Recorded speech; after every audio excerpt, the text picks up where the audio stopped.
masih dengan dari Chip dan Selena. Mari kita saksikan Royal Derby di leg kedua. MPL Arena mana tepuk tangannya. Let's go to the lane of time. Let's go. Dan tentunya sudah terlihat ya Sakura dari Kalea yang cukup bermain agresif juga. Dan ini dia yang sempat kita nantikan Om. Adanya pick off dengan follow up burst yang cukup. Ya, ini sangat cukup sekali di belakangnya. Ya. Mulai Kalea mungkin Tsunami Slam. Nah, bisa disambut dengan Final Extract nanti dari Sanfida. Early game bakal sangat-sangat menyakitkan pasti. Tapi lumayan predicted, kita melihat di mana Kiboy akan menggunakan sekarang Kalea. Tapi nampaknya sangat bakal coba di pick off. Satu persatu damage setelah dikeluarkan. Tapi untungnya Rich masih terlalu jauh. Dengan kondisi kali ini, dengan lele yang diberikan oleh seorang dari Rich, harusnya ini akan menjadi sebuah keuntungan untuk Onyx. Karena early game power, kalau selama lelenya nggak kena, mereka nggak bakal bisa ngapa-ngapain. Tapi lihat Karate dan Solitaire, mundur ke arah belakang, masuk terlalu dalam. Tapi perpasukan dari tim RRQ, mereka membalikkan kembali keadaan Kiboy. Jangan sampai tertrigger dengan Soul Eater dan juga Karate dari seorang Rins. Yap, dan kita melihat tadi dari set emblem talentnya juga ya. Yang dipakai adalah emblem support ternyata untuk Dairon. Berarti mengincar ya, ini adanya cooldown reduction dan juga extra movement speed. Badan juga ya, dia ingin jadi badan depan sana. Biar bisa joget terus ya. Ya, tapi nggak bakal terlalu tebal-tebal banget ya. Tapi lumayan, karena ada regen shieldnya juga kan, yang bisa di-maintain dari emblem support tersebut. Yes. Dan di sini juga terlihat ya bagaimana Rins agresif banget juga untuk nyicil terus-terusan. Tapi ya setidaknya Kalea kan punya heal up power ya. Yang ngebantu juga nih sedikit. Agar tidak terlalu buang-buang waktu juga untuk recall dulu. Tapi ya menunggu lagi untuk turtle pertama yang akan segera muncul. Seperti apa yang mau sampaikan. Turtle pertama itu meter banget buat RRQ. Yap, mereka aku ngeliatnya tiap kali nabrak dapet turtle yang pertama ya. Snowballnya cepet banget dari sana. Selalu bisa dapetin lagi objektif-objektif yang berikutnya juga. Dan Dairon lihat cukup mengganggu di bagian mid. Membiarkan Ronggrak dan Sutsujin di level 5 nih. Tapi ini akan ada sedikit pertukaran loh, di mana keuntungan akan didapatkan oleh sosok Idok yang akan berada di level 4. Dairon membuka badan depan sana dari Kiboy, belum memiliki Karsun dan Slam. Mampukah bertahan membuat para pasukan dari tim Onyx. Mereka sudah terlihat posisinya South jadi target utama. Dua tim yang berbeda dan Bangerit berhasil melakukan takeover terhadap Turtle memiliki para pasukan dari tim RRQ. Dengan Vader Resek, Kiboy ter-take down. Setelah first blood, akankah Daerah mendapatkan satu poin kill lebih. Memilih mundur ke arah belakang, tapi nampaknya itu tidak diduga-duga oleh para pasukan dari tim Onyx ketika Rins berhasil mengamankan satu buat Turtle. Tapi Idok, gocekan maut dengan sangat tenang. Melewati satu tembok yang berhasil membuat dirinya selamat. Tapi ingat itu adalah satu informasi yang sangat mahal. Ya dan ternyata meta Shadow Retry ini juga hadir untuk RRQ Om. Masih ya, Masih loh. terbawa dari match yang pertama ya. Masih ada juga bukan jungler yang dapetin buat turtle-nya. Tapi Idok ke arah top lane mau coba dipasang. Langsung ada shortcut mendapatkan poin kill atas Lutfi. Menandakan Dairon akan lebih bebas untuk bisa dapetin vision di arah top lane. Tidak ada ganking dan talent prediction. Onyx berhasil mendapatkan 3 suara dari Mirko, Aul, dan juga Shevin. Sedangkan RRQ berhasil mendapatkan juga 3 suara dari Ranger Mas, Omawa, dan juga Arashi. Ya, dan mostly yang predik Onyx ini juga 2-1 ya, berarti not that easy gitu ya. Dan dari RRQ juga dengan top performance-nya dia. Dan terlihat bagaimana keuntungan di early game yang sudah mereka dapatkan. 1.500 gold lead. Ini apakah Tsunami Slam akan coba dipasang di depan sana? Kairi sudah ke satu poin kill terhadap seorang Idok. Poin kill sangat malah bisa ditukar dengan sangat mahal. Meanwhile langsung ada satu buah shadow kill yang terbagi menjadi 2. Kiboy menukar belakang dan satu buah poin kill gagal didapatkan oleh Dairon. Masih bisa selamat, tidak ada Tsunami Slam. Tapi Riz on point Lele dan Karate. Bersama dengan Soul Eater memakan jiwa dari seorang Kiboy yang akhirnya Onyx kembali lagi mendapatkan kerugian. Iya dan hadirnya Toy juga ini memukul mundur pemain-pemain dari Onyx untuk bisa melanjutkan apa yang baru saja terjadi. Oke, 4-1 sekarang keadaan kembali netral tapi Rins dan 100% ke participation ini menunjukkan begitu agresifnya dan begitu on point-nya Raw dia. Wah, Luffy benar-benar dipegangin sama Dairon. Dia nggak peduli karena Luffy mau balas sekalipun itu nggak bakal berguna. Ini akan lebih membuat Dairon perkasa. Dengan turtle kedua, ingat Kairi, dia punya sosok Lancelot. Dia harus gagalin perfect turtle untuk RRQ. Kalau nggak snowball dari Toy ini nggak bisa dibendung. Ya, dan ini sudah mulai kelihatan kan bagaimana cepatnya juga tadi turtle yang langsung diambil oleh RRQ itu sendiri. Dan masih dengan pressure juga di mana Savero memang belum ada point dead sama sekali. Tapi lumayan terdesak ya, karena dia hanya bisa blok turret, sedangkan kita sudah melihat bagaimana Toy ini bisa bergerak dan membantu rekan-rekan dari RRQ yang lain. Iya, thanks to sharing EXP juga ya sebenarnya. Tapi ya the only one yang memang sama-sama menggunakan Purifier, ada Xavero dan Dairen. Tapi ya Xavero bakal lumayan sulit sih untuk bisa ditarget sama Rins. Yep. Dan lihat tuh Skyperis sebentar lagi akan selesai. Oke, shortcut dengan seorang Kyrie! Instant pick up, ternyata lihat ambus yang sangat berbahaya. Yang bisa kita bicarakan selalu menjadi push PH yang tidak diduga-duga oleh seorang Kyrie. Karena memang dalam kalkulasi tidak mendapatkan turret yang pertama di area top lane, itu harusnya memang tidak terjadi, Om. Karena vision masih jelas. Tapi ternyata di balik semua itu, Idok memberikan gerakan ekstrim yang menimbulkan impact yang sangat mahal. Meanwhile, Idok stand by on position, melakukan cover sedikit tanpa di arah bottom lane. Satu buah Solister berhasil mendapatkan point kill, ditutup dengan adanya seorang Esmeralda. Oke, agak cukup nahan nih dari Purify-nya. Tapi ternyata miskalkulasi nih dari Xavero. Sampai akhirnya dirinya pun harus tumbang untuk pertama kalinya. Dia nahan banget Purify-nya. Ya, dan jangan lupa ya, ini untuk item dari Dairen sendiri mengincar cooldown juga, Enchanted Talisman. Ya. Untuk first item yang diselesaikan setelah Steel Like Plate yang dibeli untuk di awal-awal. Dan Toy, ruang yang sangat-sangat terbuka bagi pemain RRQ. Kalau kita melihat memang split push sudah mulai diberikan kepada Sud Sujin. Mereka akan bermain 4-1 juga yang seperti biasa kita lihat yang lane jauh bakal jalan dengan Hayabusa.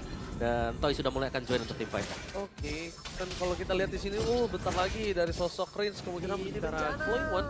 Ini akan lebih sedikit sekali. Dan ini Lutfi-nya juga lihat keserap terus loh. Wah, Dari enak shield yang banget. dia miliki. Enak banget Lutfi-nya. Dan yang mau cover siapapun, apalagi Sans dengan fixed position, Rins bisa mentargetkan itu semua. Oke, dan Turtle, upaya akankah bisa dilakukan oleh Onyx untuk menggagalkan perfect turtle bagi RRQ? Karena mereka udah mulai berbondong-bondong nih bersama-sama di area turtle-nya. Idok. Tapi nampaknya Idok kembali lagi surprise! Happy birthday Sans! Hilang tanpa ada pengawalan sama sekali dan bahkan mereka mendapatkan point kill dari seorang Lutfi. Tidak bisa dibendung, membuat terpasukan dari tim Onyx mereka kehilangan 3 pemain dan bahkan Tsunami Slam. Tak berarti, tapi di sini shutdown yang sangat penting dari seorang Xavero menantangkan perpasukan dari tim Onyx. Setidaknya mendapatkan 1 buah point kill dan shutdown yang sangat mahal didapatkan oleh seorang Xavero. Yes, dan ini chip kemana awareness dari Onyx. Di Mereka push yang kumpul semua loh. bus yang sama. Iya. Mereka lupakan bus tersebut. Dan itu cukup fatal untuk kedua kalinya. Pertama masih oke, untuk kedua kali itu udah nggak baik. Itu udah fatal. Oh, yep. Tapi surprise, Kyrie kembali yang menjadi pilihan utama. Masih dengan Panzer di depan sana, mencoba untuk menyelamatkan dirinya. Tapi Kyrie lebih memilih untuk mendapatkan satu retribution yang gagal mungkin didapatkan. Masih bisa dipegang oleh para pasukan dari tim RRQ. Ya. Tidak adanya retribution, informasi yang sangat mahal. Karena ini udah item pertama dari Idok juga langsung fleeting time. Jadi interval waktu yang cepat banget. Shortcut langsung siap lagi. Ya, itu bukannya lagi-lagi kalau memang mau di-initiate oleh RRQ, mereka sangat bisa. Oke, Keyboy. Lihat, dia udah mengudara. Belum ada Tsunami Slam di depan sana. Flicker for defensif. Menandakan perpasukan dari tim Onyx. Mereka tidak bisa melakukan following up lebih lama lagi. Dan Sky Mister aktif untuk Toy. Membuat para pasukan dari tim Onyx mereka harus mundur ke arah belakang. Kyrie one battle situation dengan Idok. Lihat, Retribution dipaksakan. Dan shortcut terbuka. Kyrie memilih untuk mundur sebuah jawaban yang sangat wise. Yes. Dan wow, Onyx ini benar-benar dikagetkan dengan banyaknya efek kejut dari RRQ. Yep. Arrow, shortcut, flywalk, Esmeralda yang tiba-tiba bisa nempelin siapapun. Ya, dan Turtle yang diubah jadi Lord ya. Iya. Dan sekarang Lordnya pun jatuh ke tangan RRQ. Oke. Oke, tapi no perfect. Tapi lihat di arah bottom lane, Xavero benar-benar cuma bisa ngeluarin Zaman Force untuk bertahan diri. Sebenarnya bertahan dirinya tidak bisa terlalu lama juga kalau ada Esmeralda. Wah. Dan Abyssal Arrow ini dilempar terus-terusan tuh. Dan chance untuk hitnya pun banyak ya. Karena dari Onyx mereka butuh setup, mereka harus settle dulu dalam rumput. Dan rumputnya selalu bisa dicek semua sekarang. Oke.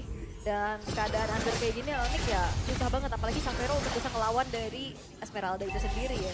Semuanya diserap, semuanya berhasil untuk diacak-acak. Bahkan Dairen ini nge-zoning out sampai belakang. Lutfi pun sulit. Dia sekalinya nongol udah ketempelan, keseripet Tapi selendang. yang lebih berat sebenarnya Kyrie sih. Mungkin dia menggunakan cara sosok Star Lancelot untuk mencoba keep up di arah early game powernya. Ya.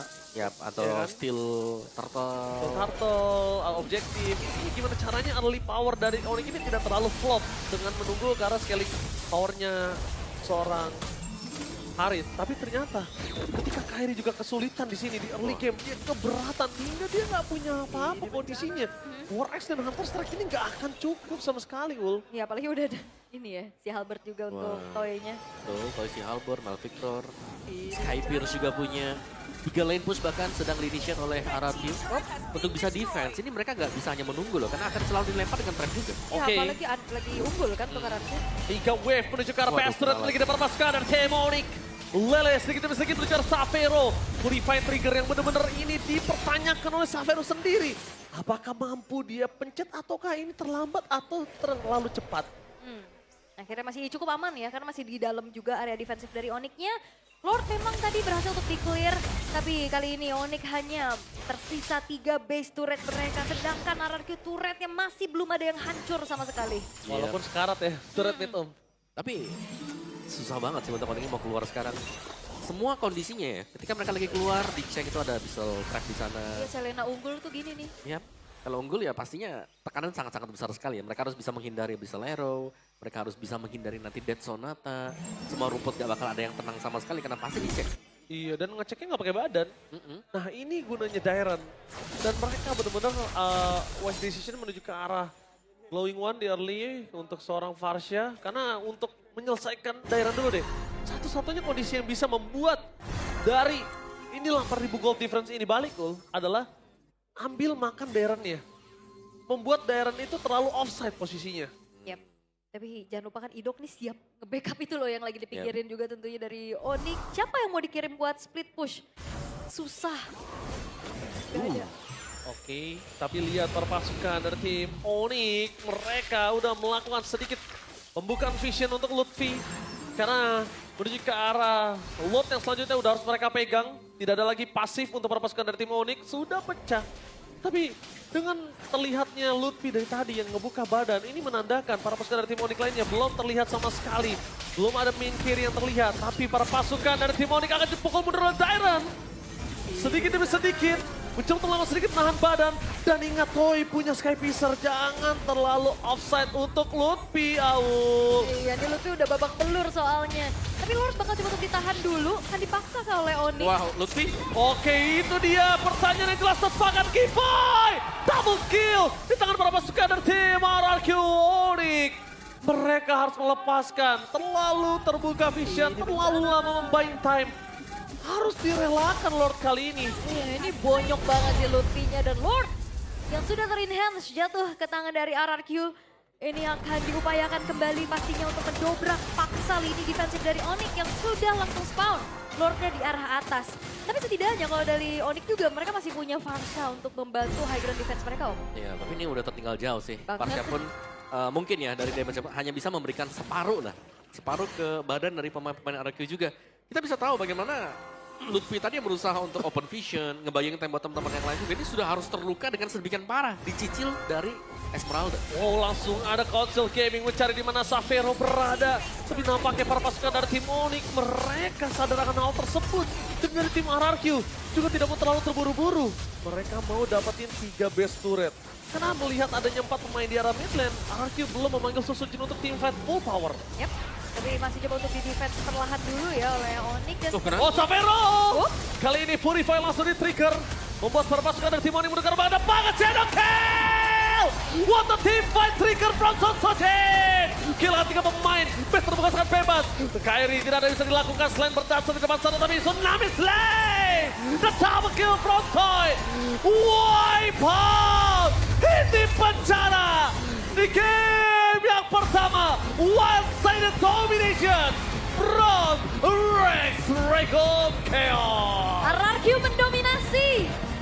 Onyx tidak dibuat bisa berkutik sama sekali. Selena dalam keadaan ofensif, dalam keadaan yang unggul.